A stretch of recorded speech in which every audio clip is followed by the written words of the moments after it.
জওয়াদের প্রভাবে টানা বৃষ্টিতে নিম্নাঞ্চল প্লাবিত, বিভিন্ন জেলায় পানির নিচে আমন ধান, তলিয়ে বীজতলাও, রবি শস্যের ব্যাপক ক্ষতি, দিশাহারা চাষি। ডেল্টা লাইফ ইন্স্যুরেন্সের বিরুদ্ধে অর্থ আত্মসাৎ সহ রাজস্ব ফাঁকির অভিযোগ, ক্ষতি ৩.৫ কোটি টাকা। অর্থ মন্ত্রণালয়ের নজরে আনল বীমা নিয়ন্ত্রণ কর্তৃপক্ষ। অমিক্রণ শনাক্তে দক্ষিণ কোরিয়া থেকে কিট আনল চট্টগ্রাম ভেটেরিনারি ও অ্যানিমাল সায়েন্স বিশ্ববিদ্যালয়। বিদেশ ফেরতদের উপসর্গ থাকলে করা হবে পরীক্ষা। রাঙামাটি শহরে অনিবন্ধিত অটোরিকশার দাপটে যানজট বাড়ছে, নিরাপত্তার ঝুঁকিও। অনুমোদনহীন যানের বিরুদ্ধে ব্যবস্থা নেওয়ার আশ্বাস।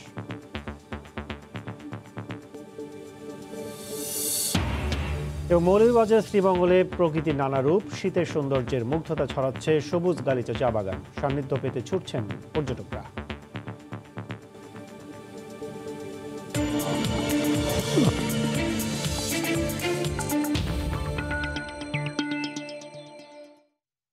দেখছিলেন শিরোনাম। আমন্ত্রণ জানাচ্ছি দেশ ও দেশের বাইরের অর্থ বাণিজ্যের নানা খবর নিয়ে আমাদের নিয়মিত আয়োজন এ সময় বাণিজ্যে। আপনাদের সঙ্গে আছি আমি কাজল আব্দুল্লাহ। জওয়াদের প্রভাবে 2 দিনের টানা বৃষ্টিতে দেশের বিভিন্ন জেলায় আমন ধান ও ফসলের ব্যাপক ক্ষতি হয়েছে। মাদারীপুরে 4 উপজেলার প্রায় 2000 হেক্টর জমির বীজতলা তলিয়ে গেছে, ক্ষতি হয়েছে রবি শস্যেরও। এতে বিপাকে পড়েছেন কৃষক। জেলা প্রতিনিধিদের পাঠানো তথ্য ও ছবি নিয়ে রিপোর্ট। জওয়াদের প্রভাবে গত 2 দিনের টানা বৃষ্টিতে ডুবে গেছে ক্ষেতের ফসল। আমন ধান ও বোরো বীজতলা ডুবে আছে পানিতে। রবি শস্য ও সবজির একই অবস্থা। মাদারীপুরে কোথাও পুরো বীজতলা পানির নিচে, আবার কোথাও গলা পানিতে ভাসছে কৃষকের স্বপ্ন। সদর, রাজৈর, কালকিনি ও শিবচর উপজেলার বিভিন্ন এলাকার প্রায় 2000 হেক্টর জমির বীজতলা ক্ষতিগ্রস্ত হয়েছে। ঋণ নিয়ে এসব বীজতলা তৈরি করলেও নষ্ট হয়ে যাওয়ায় কৃষকের মাথায় হাত। লোকসানের মুখে কয়েক হাজার কৃষক। শস্য আছে, ওই কলই আছে, সব তলায় গেছে। সরকার আমাদের সহযোগিতা না করলে তো আমরা মরে যাব। আমরা কৃষক বাঁচবো কেমনে? 1 মণ ধানের বেশি হেলাইছি, খেলে বিছে আমি একলাই। যশোরে শীতকালীন সবজি সহ রবি শস্যের ব্যাপক ক্ষতি হয়েছে। বৃষ্টির পানিতে তলিয়ে যাওয়া 70% ফসলই নষ্ট হয়ে যাওয়ার শঙ্কায় চাষিরা। এতে করে বড় ধরনের আর্থিক ক্ষতির মুখে পড়বেন তারা। এ ক্ষতি কোনোভাবেই পুষিয়ে ওঠা সম্ভব হবে না।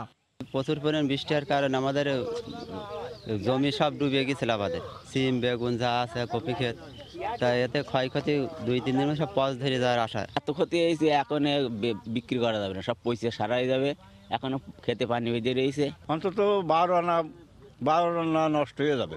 ওই উপরের দিকে যদি কিছুটা বাইসে থাকে। আমরা আশা করব যে এই ক্ষতিটা পুষিয়ে নেওয়ার জন্য আগামীতে যে প্রণোদনা আসবে, এই ক্ষতিগ্রস্ত চাষিরা তার অন্তর্ভুক্ত হবেন এবং তারা যদি এই সবজির বীজ পায় বা সার পায়, তারা কিছুটা ক্ষতি পুষিয়ে নিতে পারবে। এছাড়া বরগুনা, মানিকগঞ্জ সহ বিভিন্ন জেলায় ফসলের ক্ষতি হয়েছে। আহসানুল করিম, সময় সংবাদ। টানা বৃষ্টিতে ফসলের ক্ষয়ক্ষতি আরও খবর জানাতে যশোরের পোলতাডাঙ্গা এলাকায় আছেন সহকর্মী জুয়েল মৃধা। সরাসরি চলে যাচ্ছি তার কাছে। জুয়েল,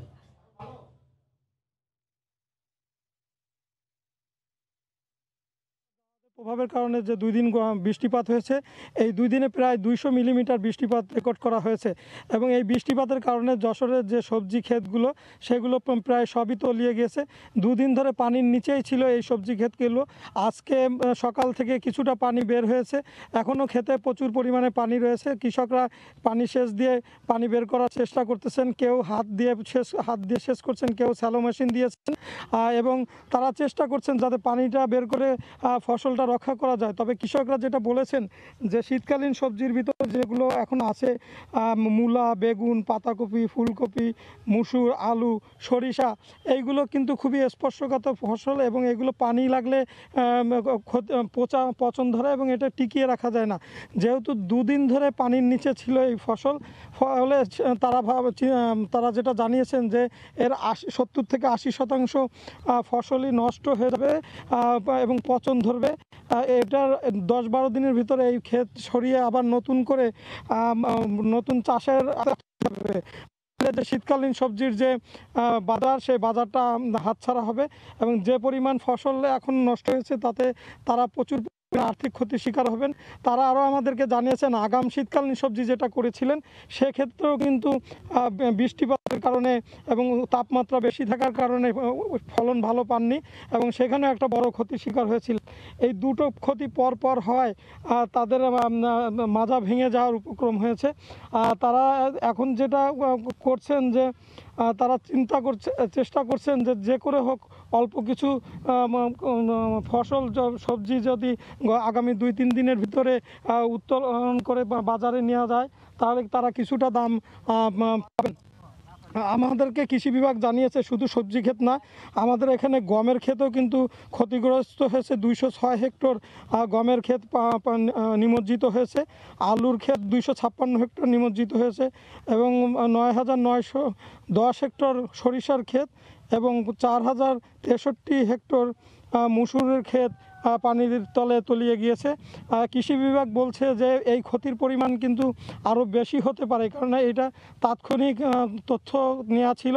তারা আজকে এবং আগামীকাল আরও পূর্ণাঙ্গ তথ্য সংগ্রহের চেষ্টা করবেন এবং ক্ষতির পরিমাণ নির্ধারণের চেষ্টা করবেন। তারা কৃষি বিভাগের উপপরিচালক আমাকে যেটা জানিয়েছেন যে এই ক্ষতিগ্রস্ত কৃষকরা আসলে এই ক্ষতি পুষিয়ে যেতে নিতে পারে, এর জন্য সরকারি যে প্রণোদনা ছিল সেই প্রণোদনার আওতায় তাদেরকে আনা যায় কিনা সেটা তারা চিন্তা করছে এবং আগামীতে সার, কীটনাশক, বীজ এইসব দিয়ে তাদেরকে সাহায্য করতে চায় কৃষি বিভাগ। অবশ্য কৃষকরা দাবি করেছেন যে কৃষি বিভাগ যতই প্রণোদনার কথা বলুক আসলে সেই প্রণোদনা কিন্তু আসলে তাদের হাত পর্যন্ত এসে পৌঁছায় না এবং আজকে এই যে নিমজ্জিত ফসল, এই ফসল দেখতেও কিন্তু কৃষি বিভাগের লোকজন এখন পর্যন্ত আসেনি বলে তাদের অভিযোগ।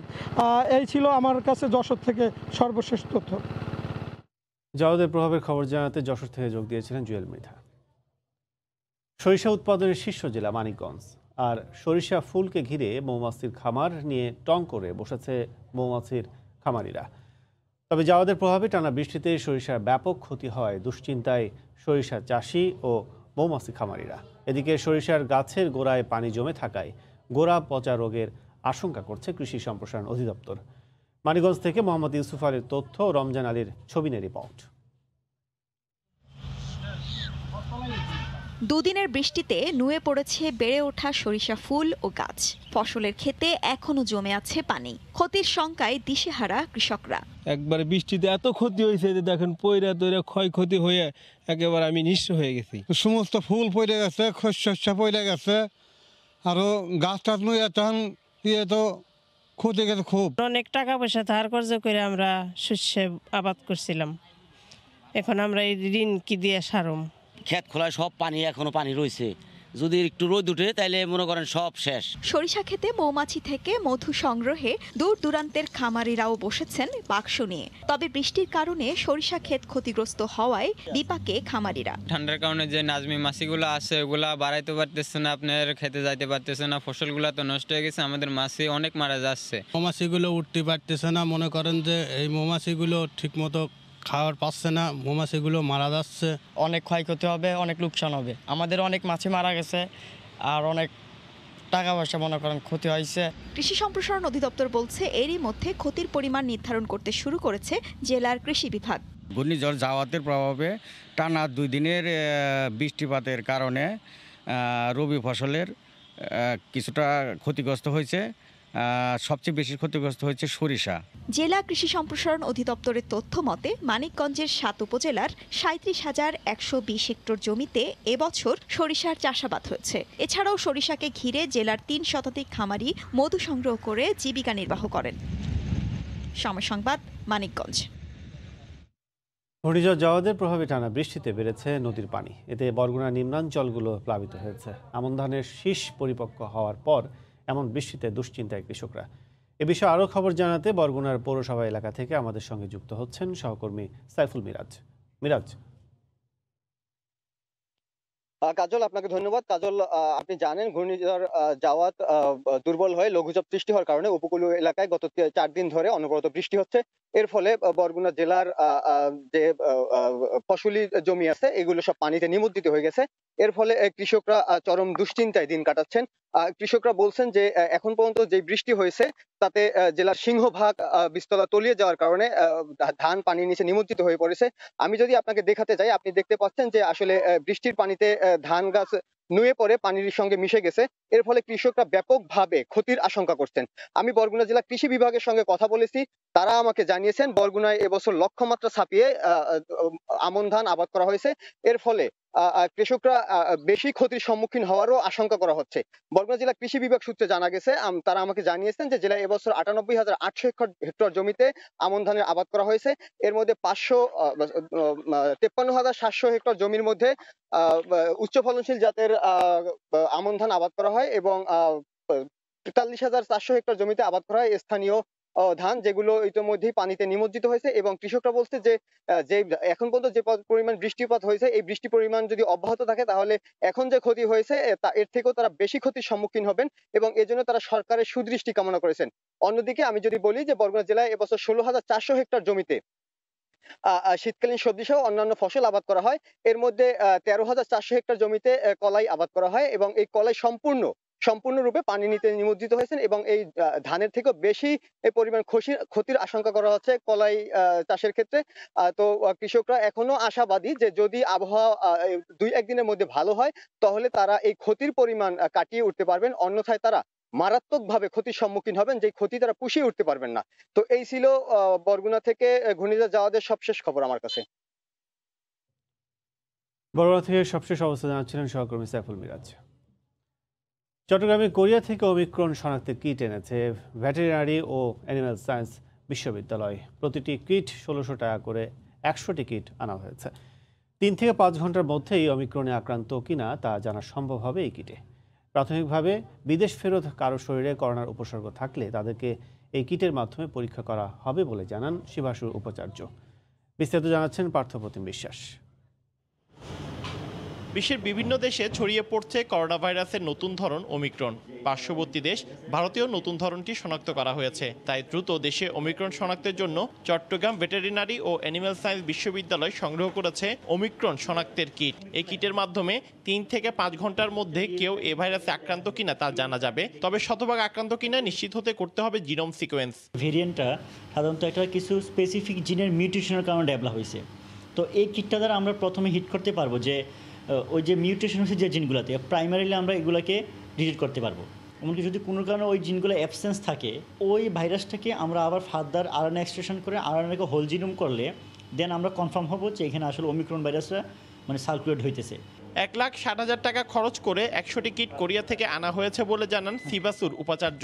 প্রাথমিকভাবে বিদেশ থেকে আসা কারো মধ্যে করোনার উপসর্গ থাকলে তাদেরকে এই কিট দিয়ে পরীক্ষা করা হবে বলে জানান তিনি। ওমিক্রন যদি ধরা পড়ে এটাকে হোল জেনোম সিকোয়েন্সিং করে ফাইনালাইজ করতে হয়।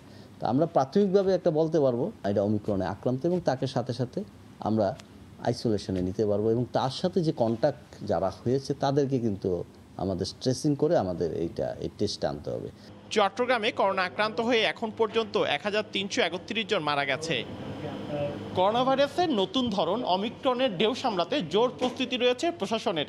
সেই সাথে এই কিটের মাধ্যমে যারা বিদেশ থেকে আসবে তাদের শরীরে যদি করোনার প্রাদুর্ভাব থাকে সেটি পরীক্ষার মাধ্যমে অমিক্রন রয়েছে কিনা তাও শনাক্ত করা সম্ভব। চট্টগ্রামের ভেটেরিনারি বিশ্ববিদ্যালয় থেকে পার্থপ্রতিম বিশ্বাস, সময় সংবাদ, চট্টগ্রাম। অমিক্রন নিয়ে এবার নড়ে চড়ে বসেছে হিলি ইমিগ্রেশন ও স্থলবন্দর কর্তৃপক্ষ। গতকাল থেকে স্বাস্থ্যবিধি নিশ্চিতে নেওয়া হয়েছে ৩ স্তরের ব্যবস্থা।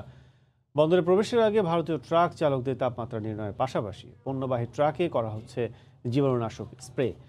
বিস্তারিত জানাতে সেখান থেকে সরাসরি যুক্ত হচ্ছেন সহকর্মী শফিকুল ইসলাম শফিক। ধন্যবাদ কাজল।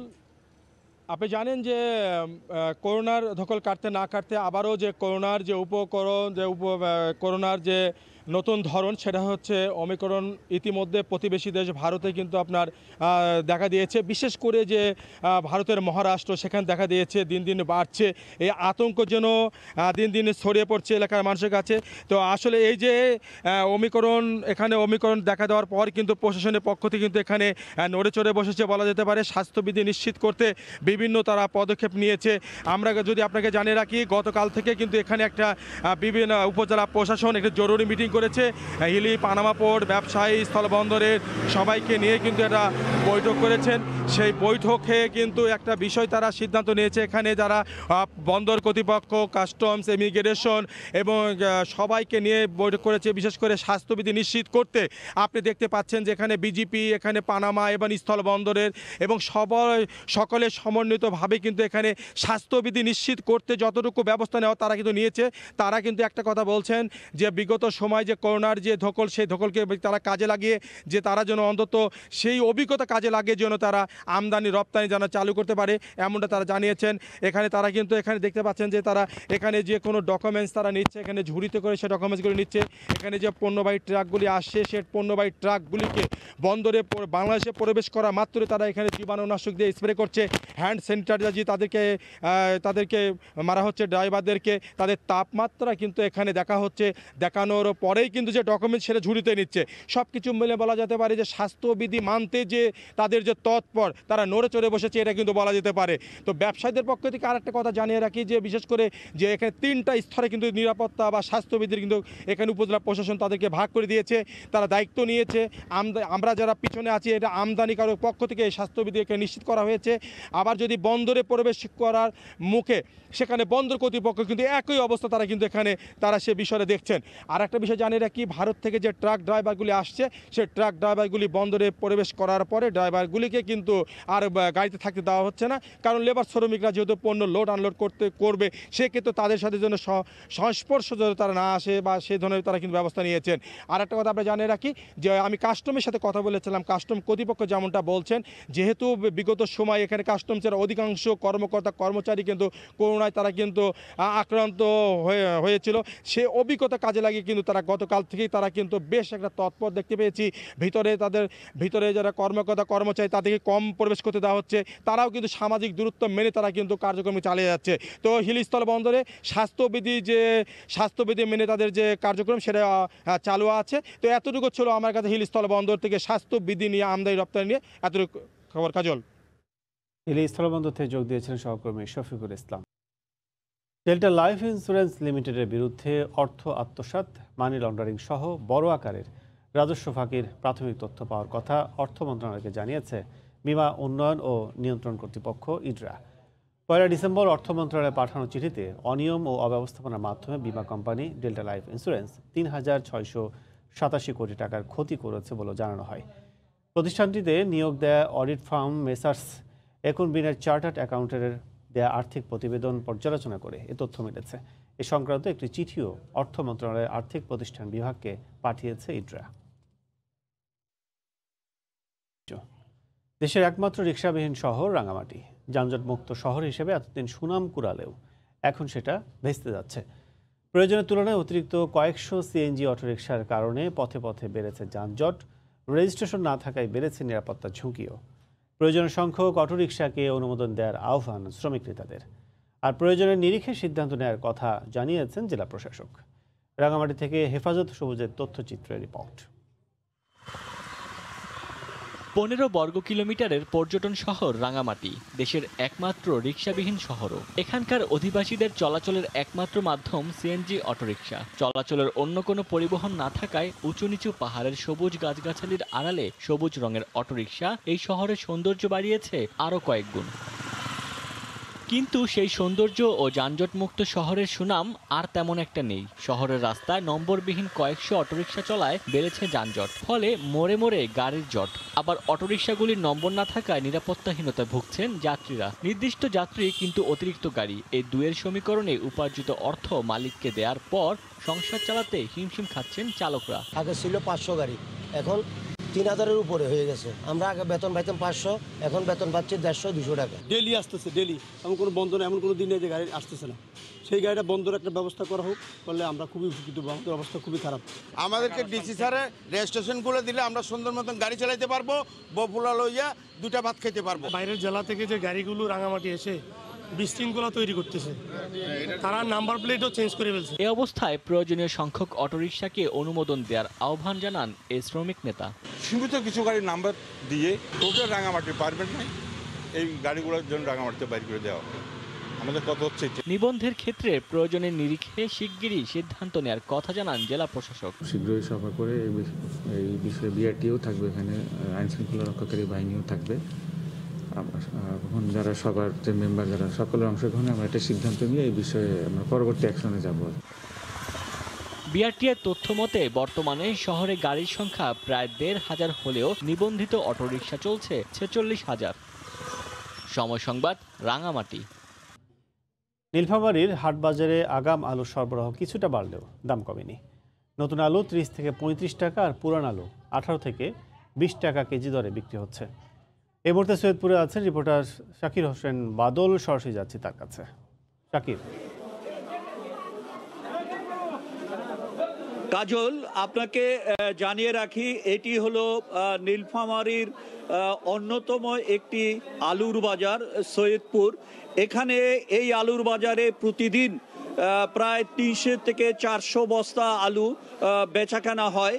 এখন আলুর মৌসুম, এই আলুর মৌসুমের এই কিছুদিন আগেও মাসখানেক আগেও এই আলুর বাজারে আপনার আলু বিক্রি হয়েছে ১২ থেকে ১৫ টাকা কেজি, কিন্তু এখন মৌসুমের সময় আলু বিক্রি হচ্ছে পুরাতনটা ১৮ থেকে ২০ টাকা এবং নতুনটা ২২ থেকে ২৫ টাকা কেজি দরে বিক্রি হচ্ছে। এই বাজারে আপনারা জানেন যে নীলফামারী হলো আগাম আলু উৎপাদনের অন্যতম একটি জেলা। এখানে আগাম আলু উঠতে শুরু করেছে। বাজারে আগাম আলুর সরবরাহ হলেও এটি তেমন আশাপ্রদ না, তেমন উল্লেখযোগ্য পরিমাণে আলু এখনো বাজারে আসা শুরু করে নাই।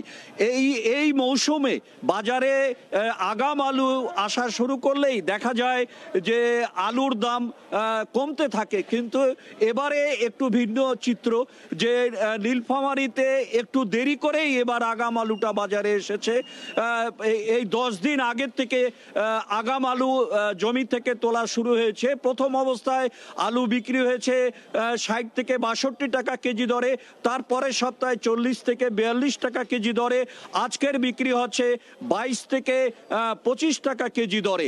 কিন্তু এটি যখন আলুর দাম বেশি হবার কথা, যখন বাজারে আলুর ক্রাইসিস ছিল, তখনও কিন্তু এই বাজারে পুরাতন আলু বিক্রি হয়েছে ১২ থেকে ১৫ টাকা কেজি দরে। আমরা এখানকার উপজেলা কিশোরগঞ্জ উপজেলা কৃষি কর্মকর্তা, যিনি যে উপজেলায় সবচেয়ে বেশি আগাম আলু উৎপন্ন হয়, সেখানকার কৃষি কর্মকর্তা মোহাম্মদ হাবিবুর রহমানের সাথে কথা বলেছি। উনি বলেছেন যে এবারে আমাদের আগাম আলুর লাগানোর টার্গেট ছিল ৪,৫৫০ হেক্টর জমিতে এবং সর্বমোট আলু লাগানোর কথা ছিল ৬,৭৫০ হেক্টর জমিতে। আমাদের এখানে এবার সর্বমোট আলু উৎপাদনের কথা ৮১,০০০ মেট্রিক টন থাকলেও উনি বলেছেন যে এবার প্রায় ৯০,০০০ মেট্রিক টন আলু উৎপাদন হচ্ছে। এই ছিল সৈয়দপুর আলুর বাজার থেকে আমার কাছে সর্বশেষ। কাজল। নীলফামারী সৈয়দপুর থেকে আলুর বাজারে সবশেষ জানাচ্ছিলেন শাকির হোসেন বাদল। বিতর্কিত মন্তব্যের জেরে অবশেষে পদ হারাচ্ছেন তথ্য প্রতিমন্ত্রী মুরাদ হাসান। আজ পদত্যাগপত্র জমা দেওয়ার কথা আছে তার। এই মুহূর্তে সচিবালয়ে আছেন রিপোর্টার প্রসূন আশিস, সরাসরি যাচ্ছি তার কাছে। প্রসূন।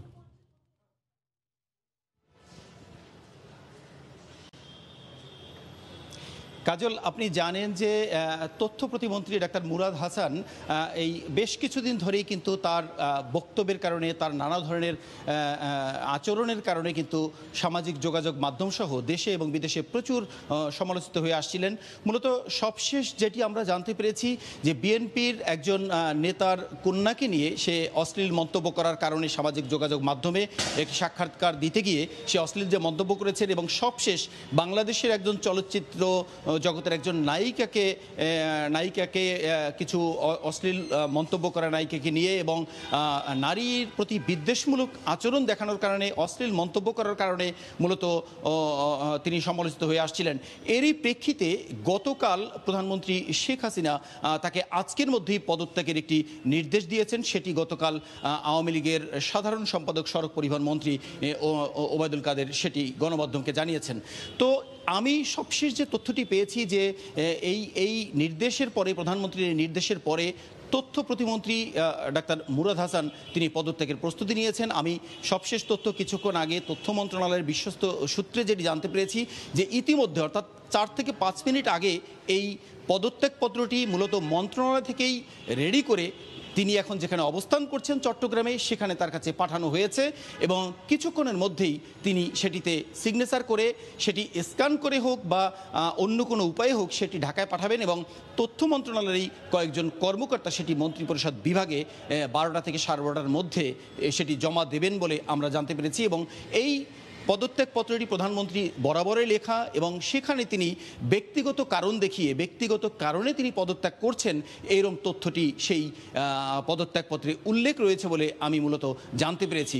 তো আমরা আশা করছি যে কিছুক্ষণের মধ্যে আমরা এখন মন্ত্রিপরিষদ বিভাগে রয়েছি সচিবালয়ে এবং এখানে যদি পদত্যাগপত্রটি জমা দিতে আসেন বা এর পরিপ্রেক্ষিতে কোনো প্রজ্ঞাপন যদি জারি হয় সেটি হয়তো আমরা জানিয়ে দিতে পারবো। কাজল, মূলত এই ছিল তথ্য প্রতিমন্ত্রীকে পদত্যাগ করতে যে নির্দেশ প্রধানমন্ত্রী রয়েছে তারই প্রেক্ষিতে তার যে ব্যবস্থা, অর্থাৎ সবশেষ আবারও একটু বলি যে ইতিমধ্যে তথ্য মন্ত্রণালয় থেকে সেই পদত্যাগপত্রটি অলরেডি প্রস্তুত করে তিনি যেখানে চট্টগ্রামে অবস্থান করছেন প্রতিমন্ত্রী ডাক্তার মুরাদ হাসান তার কাছে পাঠানো হয়েছে 10 মিনিটের আগে।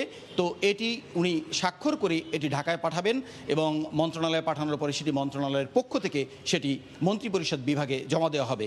যে চিঠিটি, যেই পদত্যাগপত্রটি প্রধানমন্ত্রী বরাবরের লেখা বলে জানতে পেরেছি। এই ছিল মূলত কাজল সবশেষ তথ্য ডাক্তার মুরাদ হাসানের পদত্যাগের বিষয়ে। তথ্য প্রতিমন্ত্রীর আজ পদত্যাগ পত্র জমা দেওয়ার কথা রয়েছে, সে খবর জানাতে সচিবালয় থেকে যোগ দিয়েছিলেন সহকর্মী প্রসন্নাশিস। পাহাড়, নদী, টিলায় ঘেরা মৌলভীবাজারে শ্রীমঙ্গলের প্রকৃতি বছরের এক এক ঋতুতে এক এক রূপের জানান দেয়। বর্ষার রূপ আর লাবণ্যের পর শীতের সৌন্দর্যের মুগ্ধতা ছড়াচ্ছে সবুজ গালিচা মোড়ানোর চা বাগান। প্রকৃতির এমন সান্নিধ্য পেতে প্রতিদিন দূর দূরান্ত থেকে ছুটে যান পর্যটকরা। শাহ ওয়ালিদুর রহমানের তথ্য, মোহাম্মদ ইয়ারুব আহমদের ছবি না রিপোর্ট। শিশির ভেজা শীতের সকালে মৌলভীবাজারের শ্রীমঙ্গলে সবুজের বিশালে বিস্তারে ঘেরা সারি সারি চা বাগানের একটি পাতা দুটি কুড়ির অপূর্ব সম্মিলন। দৃষ্টি সীমানা জুড়ে কেবলই প্রশান্তি। সেই সঙ্গে লাউয়াছড়া জাতীয় উদ্যানের পাহাড়ি পথ বেয়ে নেমে এসেছে ক্ষীণ স্বচ্ছ জলের ছড়া। 4 কিলোমিটার দূরত্বের ছড়া পাহাড়ের গা বেয়ে সাপের মতো এঁকে বেঁকে নেমে এসেছে নিজস্ব ভঙ্গিমায়। বুক জুড়ে তার কালো পাথরের মহিমা। শীতের শুরুতেই শ্রীমঙ্গলের পর্যটন স্পটগুলোতে ঢল নেমেছে প্রকৃতিপ্রেমীদের। এখানের পুরনো গাছগুলো অনেক ভালো লাগছে। এখানে মুক্ত বানর দেখেছি। এক কথায় অসাধারণ সুন্দর প্রকৃতি এবং পরিবেশ। এখানে প্রাকৃতিক এবং জীববৈচিত্র্য অসাধারণ কম্বিনেশন আছে। ঢাকা শহরের কোলাহল ছেড়ে এরকম সুন্দর জায়গা তো আসলে প্রকৃতির কাছাকাছি আমরা পাই না ঢাকায়। পরীক্ষা শেষে সবাই একসাথে ঘুরতে এসেছি, অনেক ভালো লাগছে। প্রাকৃতিক সৌন্দর্য উপভোগের পর পর্যটকদের কেনাকাটার জন্য রয়েছে বৈচিত্র্যপূর্ণ পাহাড়ি, ত্রিপুরা, মণিপুরী সম্প্রদায়ের হাতে তৈরি কাপড়ের একাধিক স্টল। পর্যটকদের নিরাপত্তা নিশ্চিতের কথা জানায় ট্যুরিস্ট পুলিশ। পর্যটকরা যাতে সুন্দর নির্বিঘ্নে ঘুরতে পারে তাদের সেফটি সিকিউরিটি আমরা সর্বোচ্চ চেষ্টা করে যাচ্ছি। শ্রীমঙ্গল ও কমলগঞ্জে দেশি বিদেশি 62টি চা বাগান ও অর্ধশত পর্যটন স্পট রয়েছে। সময় সংবাদ, মৌলভীবাজার। শিক্ষার্থীদের মাঝে বঙ্গবন্ধুর আদর্শ ছড়িয়ে দিতে সিলেটের 55টি স্কুলে মুজিব গ্রাফিক্স নভেল বিতরণ করা হয়েছে। বঙ্গবন্ধুর অসমাপ্ত আত্মজীবনী অবলম্বনে গবেষণা সংস্থা centre for research and information প্রকাশিত গ্রাফিক নভেল মুজিব বিকাশের পৃষ্ঠপোষকতায় স্কুলগুলোতে বিতরণ করছে বিশ্ব সাহিত্য কেন্দ্র। গতকাল সকালে সিলেটে কবি নজরুল অডিটোরিয়ামে স্কুল প্রতিনিধি ও শিক্ষার্থীদের হাতে বই তুলে দেন বিভাগীয় কমিশনার ডক্টর মোহাম্মদ মোশাররফ হোসেন, বিকাশের chief external and corporate affairs officer অবসরপ্রাপ্ত মেজর জেনারেল শেখ মোহাম্মদ মনিরুল ইসলাম এবং বিশ্ব সাহিত্য কেন্দ্রের ট্রাস্টি আব্দুল নূর তুষার। ৩৯ বছরে পা দিল আবাসন প্রতিষ্ঠান সেল। ৩৮তম প্রতিষ্ঠা বার্ষিক উপলক্ষে প্রতিষ্ঠানের নিজস্ব কার্যালয়ে শুভেচ্ছা বিনিময় অনুষ্ঠানের আয়োজন করা হয়। করোনার কারণে স্বল্প পরিসরে এই অনুষ্ঠানে অনলাইনে শুভেচ্ছা বিনিময় করেন শিক্ষাবিদ অধ্যাপক আব্দুল্লাহ আবু সাইদ। ব্যবস্থাপনা পরিচালক প্রকৌশলী আব্দুল আউয়াল সেলের পরিকল্পনা ও দিক নির্দেশনা তুলে ধরেন।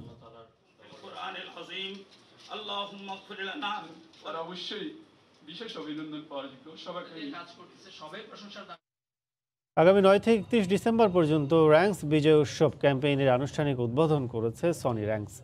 গতকাল রাজধানী বাংলা মোটর সোনাতরী টাওয়ারে নিজস্ব শোরুমে ক্যাম্পেইনটির উদ্বোধন করেন র্যাঙ্কস ইলেকট্রনিক লিমিটেডের ম্যানেজিং ডিরেক্টর ইকরাম হোসেন ও ডেপুটি ম্যানেজিং ডিরেক্টর বিনাশ হোসেন। কর্তৃপক্ষ জানান, উৎসবকে কেন্দ্র করে সাধারণ ক্রেতা সহ মুক্তিযোদ্ধাদের সম্মানে থাকছে আকর্ষণীয় অফার ও ডিসকাউন্ট। এছাড়া বিভিন্ন পণ্য এক্সচেঞ্জ করে ক্রেতারা পাবেন সর্বোচ্চ 60,000 টাকা ডিসকাউন্ট সুবিধা।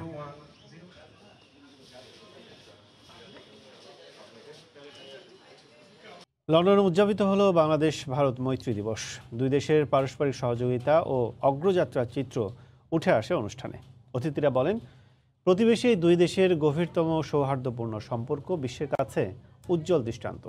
লন্ডন থেকে বিস্তারিত দেখুন শোয়েব কবিরের রিপোর্টে। বঙ্গবন্ধুর জন্মশতবার্ষিকী ও স্বাধীনতার সুবর্ণ জয়ন্তী এবং বাংলাদেশ ও ভারতের কূটনৈতিক সম্পর্কের 50 বছরকে স্মরণীয় করে রাখতে সেন্ট্রাল লন্ডনের মেরিয়ট হোটেলে লন্ডনের বাংলাদেশ ও ভারত হাই কমিশন যৌথভাবে এই অনুষ্ঠানের আয়োজন করে। অনুষ্ঠানের শুরুতে মুক্তিযুদ্ধে নিহত শহীদদের স্মরণে 1 মিনিট নীরবতা পালন করা হয়।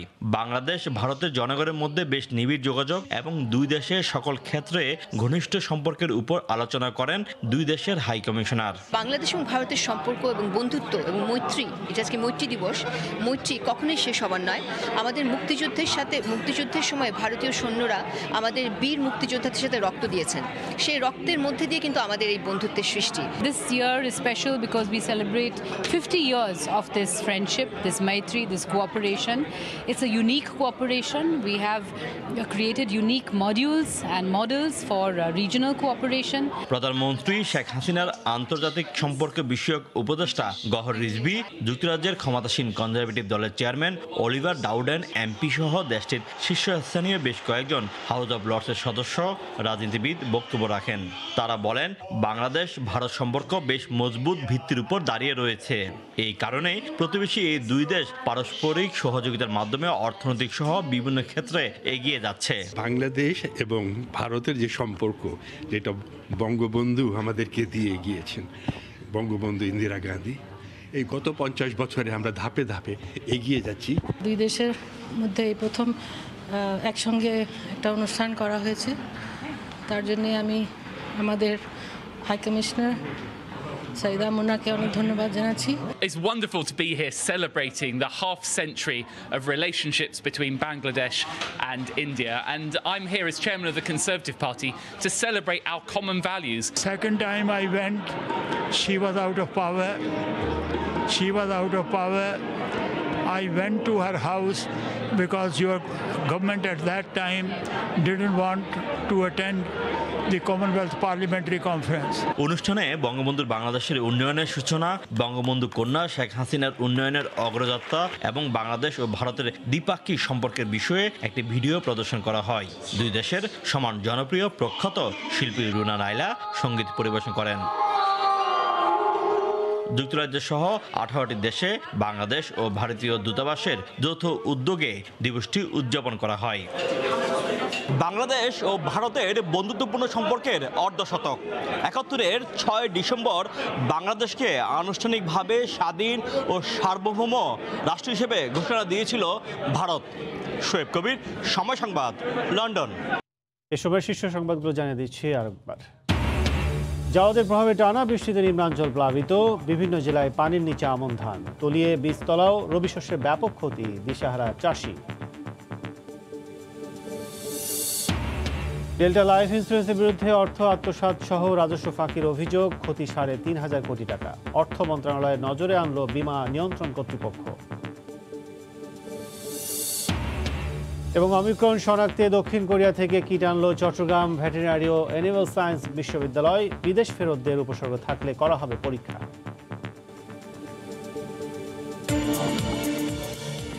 এই ছিল এ সময় বাণিজ্যে, সঙ্গে থাকুন সময়।